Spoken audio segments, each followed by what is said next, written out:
That Other Review Show. Brought to you by Two Black Labs Audio and A Week in Geekdom. Welcome everybody to another exciting episode of That Other Review Show. I am your host, Giovanni Menendez, and this show is not just about reviewing stuff, more like talking about the stuff we love, because that's them. This is us. This is That Other Review Show. Welcome back, folks. We've just witnessed another epic movie that we wanted to share with you guys. Of course, I am talking about the latest Marvel direct-to-DVD adventure, the next animated movie, Avengers Confidential, Black Widow, and Punisher. Wow, that's a mouthful.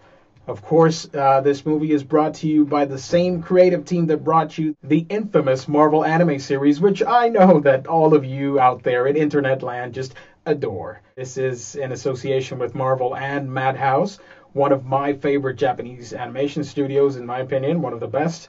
So yeah, folks, Avengers Confidential, Black Widow, and Punisher. This basically follows the premise of the previous anime series in that it's in the same continuity.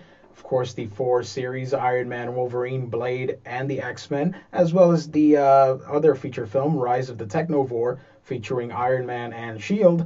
And basically, this movie is really quite simple. Punisher gets taken into custody by S.H.I.E.L.D. by interfering with a case they were working on, and in order to set him free, Nick Fury proposes that he works with S.H.I.E.L.D., or in this case with Black Widow, to solve the case. It's as simple as that. And it actually proved to be quite a ride. I actually really enjoyed the interaction between Natasha and Frank. I thought it was pretty cool. The animation looked slick. Now the characters look beautiful in their own regard. And yeah, I'm just gonna go ahead and spoil a few things here and there. There's some cameos from Avengers villains and from actual Avengers that I thought was pretty cool, if not a little bit unnecessary. And by that I mean the film could stand on its own, but at the same time, if you don't feature like your Iron Mans or Thor and such, maybe, just maybe, people weren't going to pay attention to it. Because I remember when the movie first came out, the first images, they showed like this big teaser image with Iron Man, Captain Marvel, Thor and such, and I thought, this is looking pretty cool. I want to see how they do this. Turns out the movie it took a completely different turn. It did a 180 and did something completely else, which I thought was pretty cool. If not, it felt as well like an extended season episode for like Earth's Mightiest Heroes or Avengers Assemble. The movie basically follows the tropes and premises of just a team-up adventure book. And, of course, you get this regal femme fatale super spy with this hard-hitting, hardcore mercenary-type character known that is the Punisher. And it's interesting to see how the mechanic works between them. Of course, Black Widow is accustomed to taking lives, but won't necessarily do it in the same regard or in the same fashion that the Punisher would do it. So I thought that was a pretty cool thing to see their interaction and how they go about doing this mission where, at a moment's notice, the team-up could fall apart, but they really have to get it together and stop Orion from just releasing this endless horde of super soldiers, which actually, they looked pretty cool, but at the end of the day, they were just, hordes of cannon fodder for Avenger characters to beat up on. That's basically it. I really enjoyed the inclusion of a famous scientist. I don't know if I should spoil it for you guys, but if you've already seen it, you know who I'm talking about. Well, not scientist, more like super genius. I thought his inclusion really put us in his shoes throughout the whole film, because obviously these are super spies, assassins, badass people just fighting it out, and here's this one dude that we can relate to, well, not in the brains department, but as a younger audience, I guess, and we can sort of, it brings all this gruffness and grittiness down a bit, because the movie can get a little violent. There's a lot of blood and murder going around here and there. So with the inclusion of said character, I thought it was pretty cool, and it leveled things just a tiny bit, where it wasn't like this explicit Punisher extended film. The voice cast for this movie was pretty cool as well. All the characters seemed to fit into their roles, especially Frank, Natasha, and Nick Fury. I thought they were excellently cast.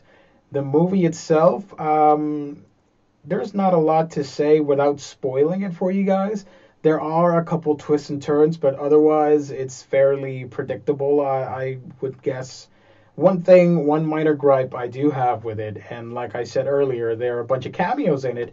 And yeah, Captain Marvel. I love that they incorporated the new the all new Marvel Now or Marvel Now costume, but to have her there and just basically twirl two blue fireballs at one of the villains, and that's pretty much it. Such a pretty big, cool character. I would have assumed she could at least have gotten like 2 or 3 lines. And if you didn't want to hire a new actor for it, just get one of the other ones that were already cast in the movie and just do another take on Captain Marvel. Same with Thor and other characters that I won't mention just in case, that basically just uncredited cameos with no speaking roles whatsoever. They're just there for fan service's sake. Madhouse, the animation studio that brought you this amazing film. I know that some of you, and myself included, were hugely disappointed by the anime series, but you got to take into consideration it's really one of those rare cases where the anime series, and I guess this movie as well, is, to my knowledge and my understanding, it's not for us, but rather for a Japanese audience. The basic premise of the anime series was to introduce these Western beloved characters into Japan and see how they would fare over there. That's why you had such really basic storytelling with the previous anime series. I think out of the original 4, the only one I really appreciated and really loved was the X-Men one. Blade was okay, although the Blade series kind of looked a little bit like a Castlevania spin-off, if you ask me personally. Iron Man was decent, and let's not talk about the Wolverine, because I sincerely think that sucked. So, yeah, really. The movie comes out March 25th on Blu-ray and DVD, but those of you who won't wait that long, I guess, we're clearly at the time of this recording is just around the corner, so whatever. But it came out already on iTunes digitally. Now this movie, aside from the really long-ass title, Avengers Confidential, Black Widow, and Punisher, actually is a pretty good Marvel tale. The one complaint I have about all of this, the movie's perfect, don't get me wrong, it's a really well-made movie. I pretty much liked it through and through.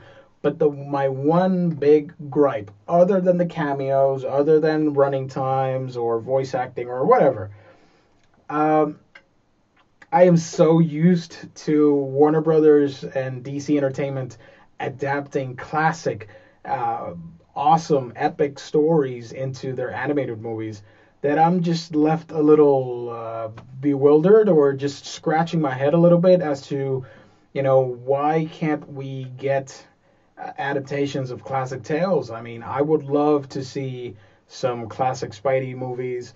I would love to see stuff like Secret Invasion, Dark Reign, stuff like that. I think would be awesome. House of M is another good example. I think these are stories that would transcend well into the animated medium, and you can go all out and create something epic. And creating a brand new storyline is perfect. Don't get me wrong, that's pretty cool in and of itself. But why this obsession? I mean, Hulk versus was great.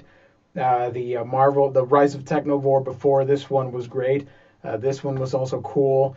The Asgard movie, let's not talk about that. That sucked. And then the Ultimate Avengers, I think that's the only one that adapted the storyline, well, almost page by page. It varied with a lot of things compared to the Ultimates. If I remember correctly, Iron Man and Doctor Strange basically took the characters and just retold their origin, but it wasn't like a specific adaptation of something that we've already read.